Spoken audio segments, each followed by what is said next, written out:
Hi everybody, I'm Bobbie. It's Wednesday, so that means it's time for a new episode of Weird History You Never Knew You Need to Know. On today's episode of Weird History You Never Knew You Need to Know, we're going to talk about Hitler.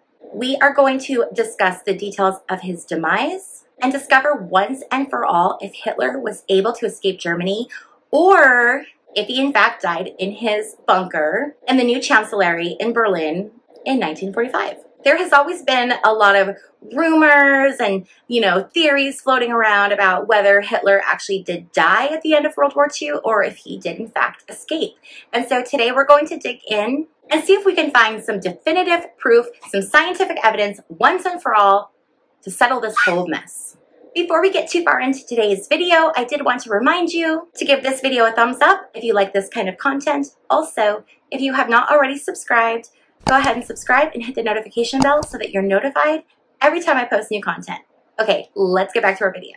The death of Adolf Hitler has always been shrouded in mystery and uncertainty. So let's dig into some information so we can get clear on some of the things that we might be uncertain about.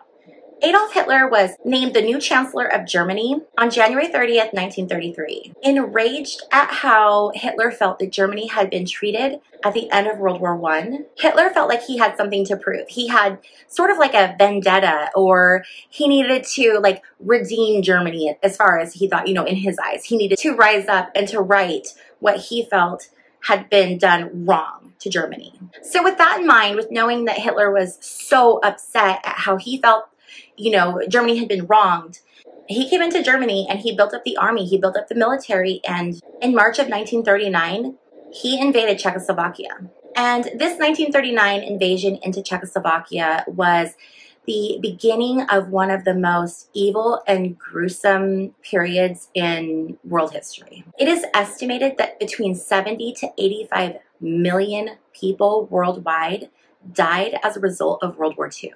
And I do want to also take one moment to talk specifically about the 6 million Jewish men, women, and children who were systematically murdered by the Nazi regime during the Holocaust. And I think that that's important to also mention, that I think always needs to be mentioned. So we can all agree that Hitler was not a good guy and that finding his cold dead corpse would probably be on top of everyone's to-do list. Every country wanted to be the country that found Hitler. So the way that the geography of World War II kind of happened and the capture of Germany, there was the Allies, which there was a lot of countries, but the main ones were America, Britain, France. And then we were kind of working with Russia, but not really.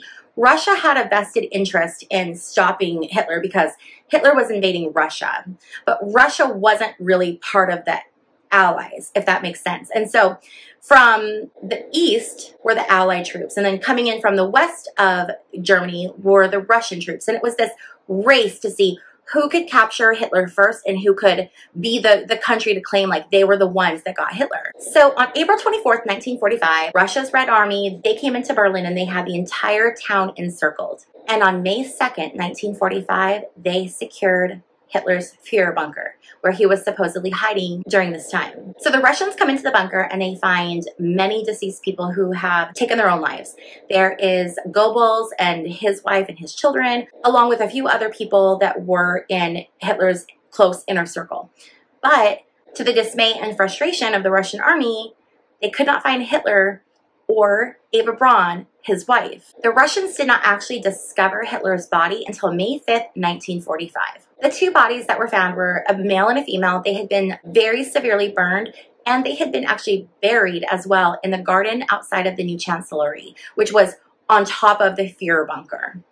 Now, for those of you who watch my videos that aren't history buffs like me, let me introduce you to Joseph Stalin. Joseph Stalin was the dictator of the USSR from 1929 to 1953. Joseph Stalin knew that his army had recovered 2 bodies in Germany. And he also knew that those bodies were sent to Moscow for his medical examiner to perform autopsies to examine and try to identify these two bodies and determine whether or not it was Hitler and Braun. After an autopsy, it was determined that there was a very high probability that it was in fact Hitler and Eva Braun. And on June 5th, 1945, there was a Russian press conference held which announced to the public that the bodies that the Russians had found were determined to be that of Hitler and Eva Braun. However, Joseph Stalin liked to be spicy. He liked to spice stuff up. So Stalin ordered a second press conference to be held the very next day on June 6, 1945, where he made one of the top brass in his military announce that they had in fact not found Hitler or Braun's bodies. And not only that, but there was a very high likelihood that they had actually escaped. And so begins the rumors of Hitler's escape by submarine to Argentina. Once this information was released to the public, sightings of Hitler were reported all over the world, as I'm sure you can imagine.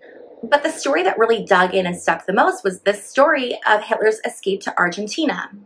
Let me share with you some interesting facts about Argentina. Argentina has a city named Bariloche, and it's either Bariloche or Bariloche. I'm sorry if I'm pronouncing that wrong. This city emerged in Argentina in the 1930s and 1940s. And the most interesting thing about this city is that the entire city was built in this alpine type structure. It was made to look a lot like a Bavarian city. This city was also predominantly inhabited by German people. Not only that, but I was researching the state, and one of the official languages is in fact German. And it also didn't help that Joseph Mengele and Adolf Eichmann and a lot of other Nazi war criminals did escape to South America. Another interesting fact that I discovered is that many of these people were actually able to escape Europe and go to South America by the help of the Vatican. Yeah, that blew my mind, but that will probably be another video because I have to deep dive into that to get more data to see if that's accurate or not, because that was crazy. So you might be thinking to yourself, why don't they just run forensic or DNA testing and like solve this once and for all? It's not that simple. During the capture of Berlin, there were many people in there taking evidence and doing investigations. You had the Russians, you had the Americans, you had the British, and you had the French. All of those troops were gathering different pieces of evidence, data, information, and then they took what they had gathered individually back to their respective countries, and then no one wanted to share anything with anyone else. And the Russians definitely were not providing any biological samples that could be genetically tested in some way to determine whether or not this is Hitler or not. And obviously they didn't have this type of testing back in 1945. But I'm saying, like, as of today, you know, if they still have the bodies, this should be a simple thing to solve, right? Because we should just be able to test it and move on. I want to clarify that because obviously 1945, there was no genetic or DNA testing. But as of today, why wouldn't they do it? So all of these countries had kind of their own little things that they had, and no one was really open to sharing. And this continued from 1945 all the way until 2017. That is 72 years of secrecy. And it would take bringing all of those pieces back together to solve the mystery once and for all. Was this Hitler or was it not Hitler? Did he escape?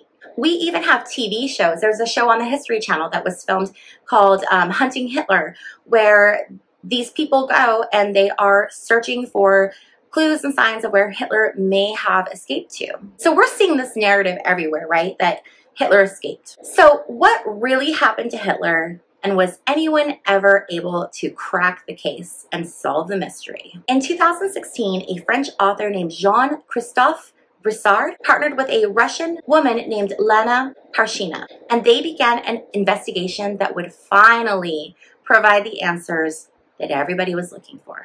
The book that they wrote was called The Death of Hitler. This book is not an American book. This book is a French book. I was able to find it and order it translated into English. But one of the really interesting things that I discovered while researching this is that based on different countries' relationship with America, oftentimes American ideas or testing or views or whatever are not highly valued. And oftentimes these countries don't either respect America or get along with America, and so they don't want to provide any of their data to America. They don't want to help America out. And may or may not be valid. So this book was written from a different lens, through a different perspective, and I would always encourage people to read books from different parts of the world, written in different times, different authors, but really different parts of the world, because you are going to find a unique perspective that you are not going to find if you're just looking at, US sources. And this book, I learned so much about World War II and Hitler that I had never, ever known before. Because of Lena Parshina's heritage of being Russian, speaking the language, understanding the customs, and understanding the way that she needed to communicate, her and Jean-Christophe went on this investigation, and it took them about a year, and they had to go within Russia to several different departments because everything is incredibly decentralized. So the different parts things are held in different places. What's left of Hitler is a piece of skull and teeth. One department in Russia has that. Then there is another department that holds the results for the autopsy. And there's another department that holds interviews from people who were on scene.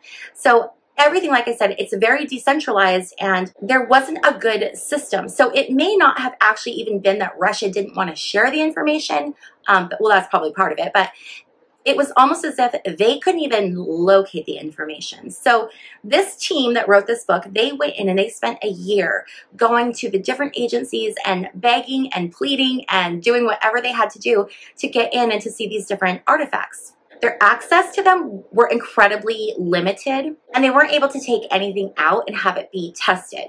And a lot of this was due to a few years prior, an American team had come in, they had viewed these artifacts, and then they had produced a television show where they stated that the piece of skull that the Russians had that they were claiming was Hitler's was not in fact Hitler's, due to the fact that by looking at it, there were characteristics that would indicate that it was the skull of a woman and not a man. So this goes to further discredit Russia. So obviously they're upset, and they don't want anyone coming in and looking at anything or testing anything, because they don't trust anyone, because they know what they have, and they didn't need to share it with the world. They didn't need to prove once and for all, because they knew. So in the book, we go through the entire investigation with this team, and what we discover is that the teeth that were found were able to be confirmed to be those of Adolf Hitler's because in 1944, Hitler had survived an assassination attempt. Someone had actually come into a meeting and placed a bomb under a table.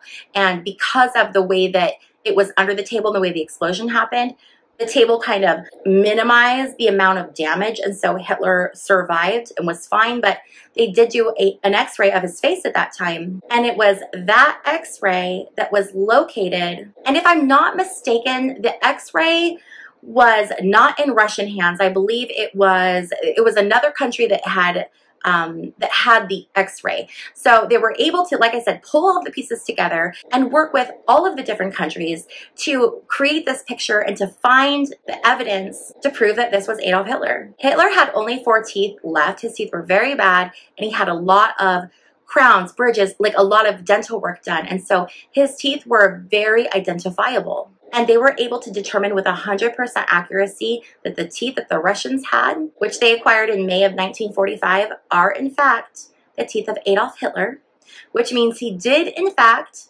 die in Germany, and he did not escape to Argentina. So next time someone wants to argue with you at a cocktail party or around the water cooler and tell you that, Adolf Hitler got away and went to Argentina after World War II, you can tell them, no, he didn't. And it's been scientifically proven that he, in fact, did not.